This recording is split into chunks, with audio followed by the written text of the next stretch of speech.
अस्सलाम वालेकुम वरहमतुल्लाहि वबरकातुहू। उम्मीद करती हूँ कि आप सब ईमान और सेहत की बेहतरीन हालत में होंगी।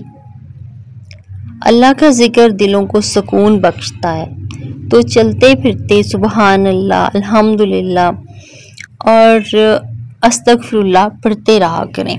उससे आपको ज़हनी सुकून मिलेगा, इससे आपकी वाइब्रेशंस हाई रहेंगी और आप नेगेटिविटी से भी दूर रहेंगी। जब आप अल्हम्दुलिल्लाह कहें तो ये सोचें कि मेरे पास ये चीज़ है। किसी चीज़ को देख के, अगर आपके पास दीवार भी खड़ी है ना, उसको देख के आप अल्हम्दुलिल्लाह कहिए कि ये दीवार मेरी ज़िंदगी में है और मैं इसको देख सकती हूँ। उस वक़्त हम लेक में चले जाते हैं, हम ये कहते हैं नहीं मुझे ये तो चाहिए नहीं है, मेरे पास तो सिर्फ दीवार ही रह गई है, मैं दीवारों में सर मारूं। तो ये दीवारें भी बड़ी नेमत हैं, इन दीवारों पे भी अल्हम्दुलिल्लाह कहिए और आपको कहना है। आप कह के देखिए, ये दीवारें ही आपके लिए बहुत सुकून का बाइस बन जाएंगी।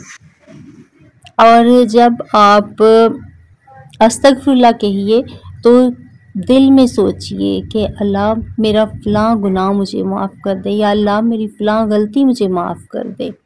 छोटी छोटी गलतियाँ होती हैं, कभी किसी का दिल दुखाया, कभी किसी के साथ ज़्यादती की, कभी अपने साथ ज़्यादती की, उसके लिए भी हमें अल्लाह से माफ़ी मांगनी चाहिए, तो अल्लाह पाक हमें माफ़ कर देगा।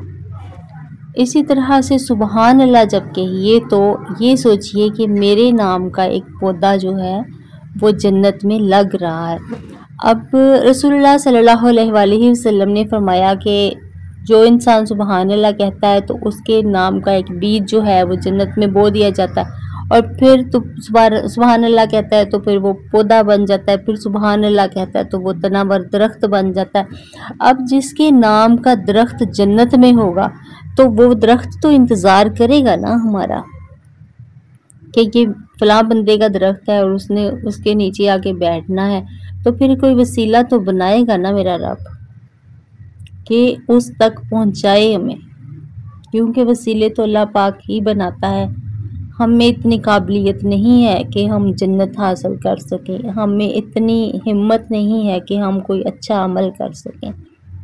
हमारे पास दुनियादारी के अलावा कुछ नहीं होता, हमारे पास नमाज पढ़ने का टाइम नहीं, हमारे पास अच्छी बात करने का टाइम नहीं, हमारे पास चुगलियों के टाइम है, हमारे पास लेग पुलिंग के टाइम है। तो ये है कि हमारी तरबियत में फ़र्क है, हमें अपनी तरबियत करनी है, खुद पे फोकस करना है, खुद के लिए काम करना है, तो ही हम इस काबिल हो सकेंगे कि अल्लाह के फजलो करम से जन्नत तक जाए। और मोमिन का हथियार जो है वो नमाज है, और मोमिन की पहचान जो है, मोमिन का ठिकाना जो है वो जन्नत है।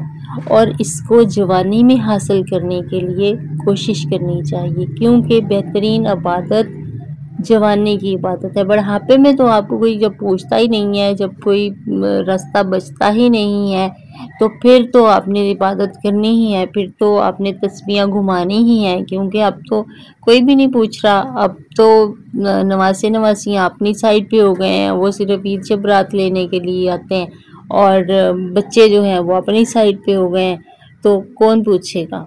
इस हकीकत को जानिए, इस हकीकत को समझिए और इस पे अमल करने की कोशिश कीजिए। Thank you so much. आइंदा भी इस तरह की बात करने के लिए आती रहूँगी। इस चैनल को सब्सक्राइब कीजिए, इसको शेयर कीजिए और शुक्र के काफ़िले में शामिल होइए। शुक्र के काफ़िले में ज़्यादा से ज़्यादा लोगों को लेकर आइए और शुक्र फैलाइए। हमें शुक्र अदा करना है और इंशाल्लाह हम इस पे काबिल रहेंगे, हम इस पे कायम रहेंगे। अल्लाह पाक हमें इसकी हिम्मत देता रहेगा, तौफीक देता रहेगा। आमीन सुम्मा आमीन। जज़ाकल्लाह।